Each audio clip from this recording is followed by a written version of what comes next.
Welcome back to the channel, and as promised, I bring you the disasters as they happen and what we're going to do about it. So yes, something else is broken. In my last video, you will see where we went to rescue a side-by-side out at the glacier, and on the way back, something went wrong.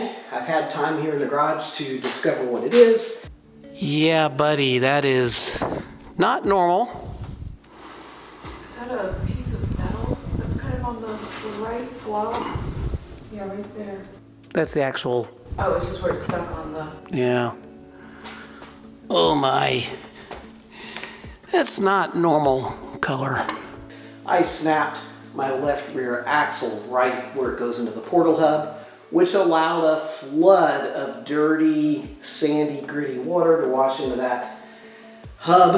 I've since flushed it, resealed it, replaced the axle, got it back together. Hopefully we fixed it.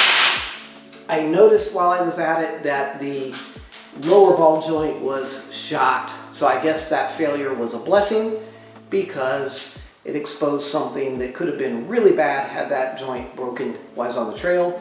Also, if you go back about this time last year, we were riding in a modified Humvee when we broke the right front lower ball joint. We broke. This broke a ball joint or something. Oh my gosh, what did we break? Ball joint? Ball joint, lower ball joint. And that was nuts. Should have had a spare one with us then. We made the old one work. We got back. It was a very long day. Ever since then, I carry spare ball joints with me. But it is not a job you necessarily want to do while you're in the woods.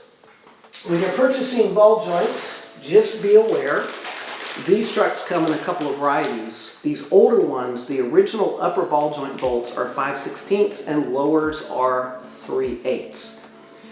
When you're ordering replacement ball joints, you have a choice as to which kind you're going to purchase. That size or the larger 3/8 upper and 7/16 lower. The good news is if you go bigger, you can drill out your control arm, easy peasy, and go with the larger size bolt. Otherwise, from what I can tell, the joints are identical. I've wrapped up this rear here. I am now going to take you around to the front of the vehicle and show you what I think is an easier, by no means easy, but an easier way to get your upper and lower ball joints replaced. So come on, we're going to jump in, and please bear along with me. I have all the pollen in the world out there currently living in my lungs and my nose and my throat and my ears, and it's a bit of a struggle. But hang on, we'll get through it. Let's get this truck turned around, get the front end up in the air, and we will begin the front ball joints. So here is our upper ball joint, and I just noticed as I pulled the wheel off, there is water and mud coming out of this right now. And that was 2 weeks ago that we were acting more like a submarine or a boat than we were a truck. So it is really full. Let me show you in here. I was noticing, so I'm noticing in here, this front has the original 3/8 inch bolts up here, not the 7/16. And my upper here has a little 5/16 bolts in it. These are the 3/8. Again, that's the original older style. This one's never been changed. My rear had the 7/16 down here and it still had the 5/16 up top. So here's the trick. This guy right here is ultra heavy, and you don't want to be having it too out of control during this process. So what we're going to do is we're going to pull the bolts, we're going to pull the nuts, the pins and the nuts on the ball joints here. And we're going to get the pickle fork and knock this down, get them loose on the bolt. We're going to leave the axle in, we're going to leave the steering tie rod on. We're going to go ahead and try to leave the vent hose on. We'll see, we might pull it. Once this is loose, we'll be able to go in here and unbolt this upper, scoot him out. Once I can scoot this guy out, I can go ahead and put the new joint in, scoot him in. Then we'll unbolt this one with a strap up here, scoot this guy out, fight with it, make up some new cuss words, and then put this one back in place. That's the idea. Then we should be able to tighten it all up and grease it and call it good. Right, so we're off here. Got my Carter pin out of there and out of here. These are on the SAE side, 15/16 to turn these, but it's always a good idea to check everything, kind of get an idea of what kind of play you don't have. I want to draw your attention to something over here. This will give you an idea what kind of things can get damaged and shot and worn out. We run in a lot of water and mud, and then you have this glacier dust. I want you to see this sand that's on here, this glacier sand and dust. This stuff just gets into everything and eats it alive. So, gonna do ball joints as a matter of preventative maintenance here, since these have not yet failed, and I just found a bad idler arm. So that's just awesome. Good news is it's not too terrible to replace. Bad news is I have to special order those things and stuff. So we're not going to get it all wrapped up here in this one shot, but I am going to get these things done. So I've got these bolts out. That wasn't too bad. I'm going to get all these loosened. Get a little bit of room so when it drops I can actually feel it drop. That's my dog being bad outside.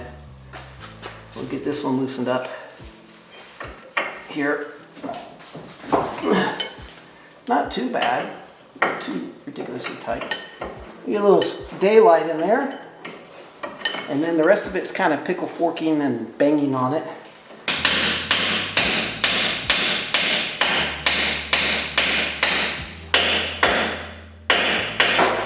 And we're looking for this to drop. So far, we're good.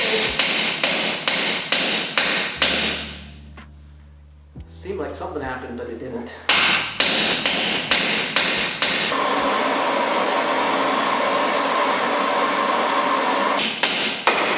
I think that was it. Yeah, it just popped. So, yeah, that one popped. That is the second hardest part about doing this job, is the old ball joint separation. So we can try a cold whack here. There's not as much pressure on the upper in general. In fact, the new Dodge Ram has a plastic upper control arm with metal inserts inside, to give you an idea of how much less pressure exists here. And no heat at all. That one came down. So that part's done. I'm gonna get these bolts out. Actually, I'm gonna get these bolts out as promised first, and then start making some progress. But that's the number one hardest part is gonna be putting it back in place. The second hardest part, getting those bolts undone. So I'll see you in a minute when I've got these bolts out. Yeah, again, the good news is that this ball joint bolts in. The bad news is the bolts are really hard to get to.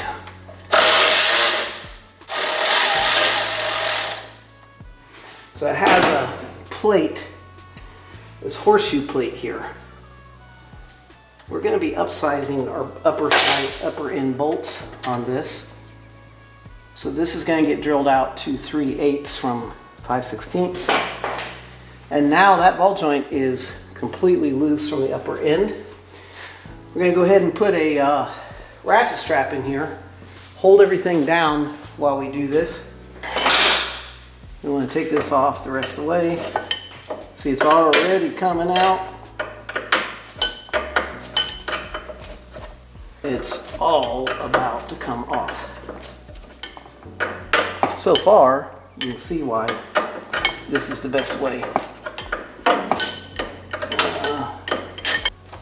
Okay. All right, ladies and gentlemen. That's how you get your upper out without taking the knuckle off. Okay. That's 3/8.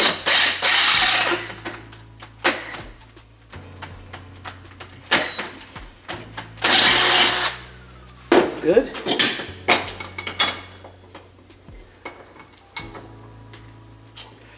feel like Michael Jackson. I just need some shiny diamond studs.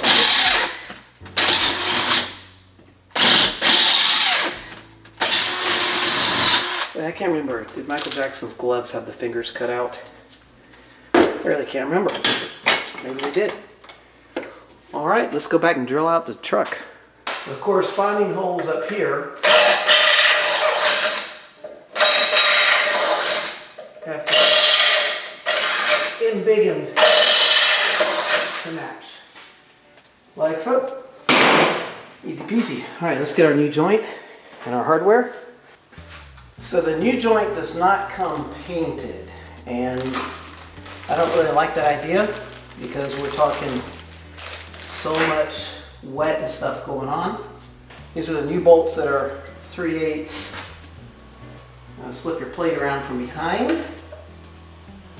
It seems so goofy to come up from the bottom like this, but it's how they do it.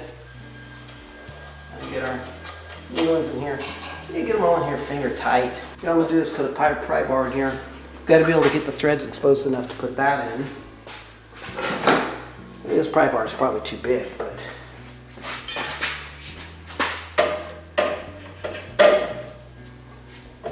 oh yeah. So just enough here I can engage those threads.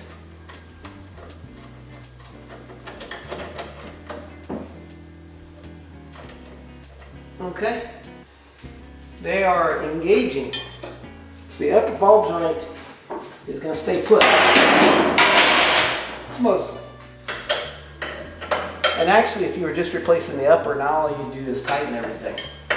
However, we're going to go after this bottom nightmare. That's good enough for now. Get all that assembly out of the way. Now we're going to go after this bubba. And let's go ahead and start out by taking the nut all the way off with the appropriate size wrench. All right. We did. It's loose. So now I got to get these out. These are 9/16 sockets and wrenches. And none of these are easy to get to. So I'm going to fight with these for the next little bit. You go have a cold drink. I'm going to see you in just a second. We're going to have all of these loose somehow. All right, see you in a second. This is a matter of just kind of working and pulling to get it to fall out. Everything wants to be everywhere that you don't want it to be. There it is. So, joint's out.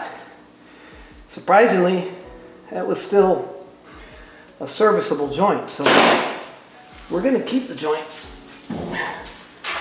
for a future off-road nightmare to make the nightmare not as bad. Let's go get the new ball joint. Show you what's going on. This is a replacement joint. Now watch out because the grease fitting's not in there yet. Kind of interesting, our factory joint did not have a grease fitting in it. It's impossible to juice him back up. These do. Now this one here, the bolts that came in the kit, so this is the same size bolt that I just took out right here, which is this is a 3/8. I have another ball joint here. It is otherwise identical.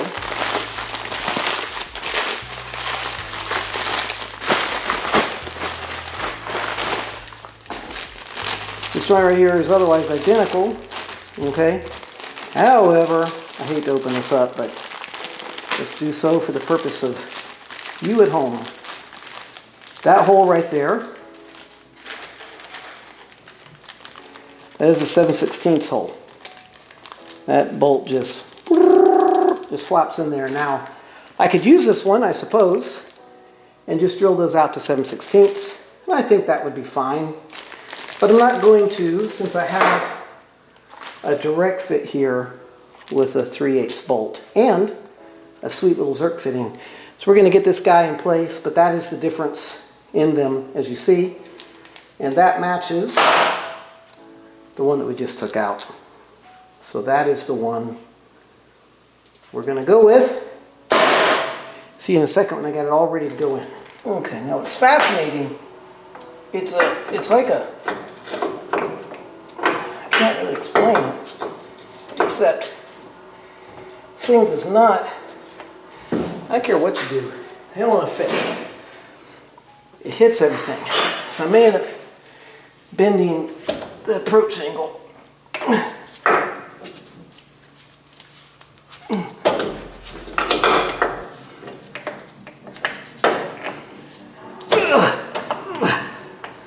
Now, isn't it funny? The other one came out. This one says, no way, Jose. What would happen? Can you put it in? Yeah, well, let's bend it.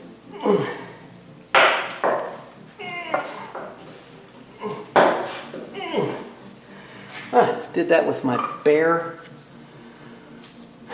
muscular hands. See, now it just keeps putting it into the bottom of the dang gearbox. I don't care what you do.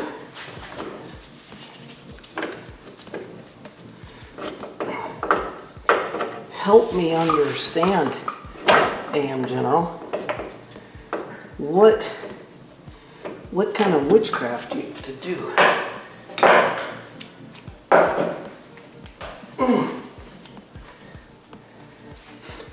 What kind of sorcery? Walt Disney, where are you? Okay, it's like right so close, but it's rubbing. It's rubbing everything everywhere.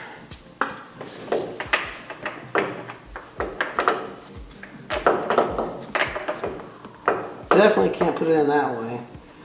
I got it stuck.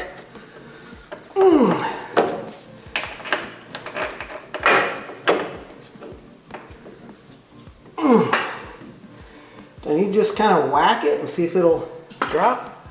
Let's try that. It's kind of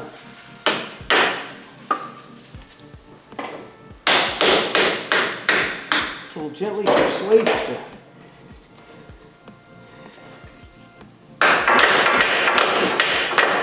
No, it's it hates me. It's not working with me right now. It is rubbing everywhere I don't want it to. But I feel like this is the sweet spot.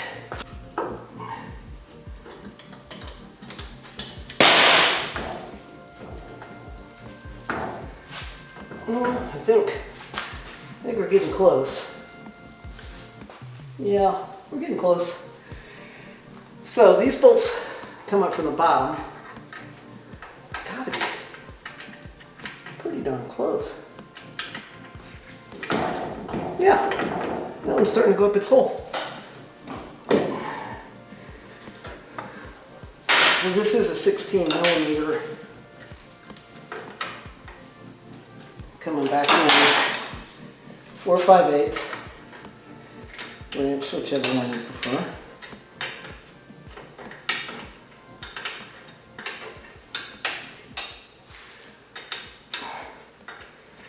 So what we're going to do, we're going to repeat this process until all 4 of these are in. And then we're going to start tightening things down.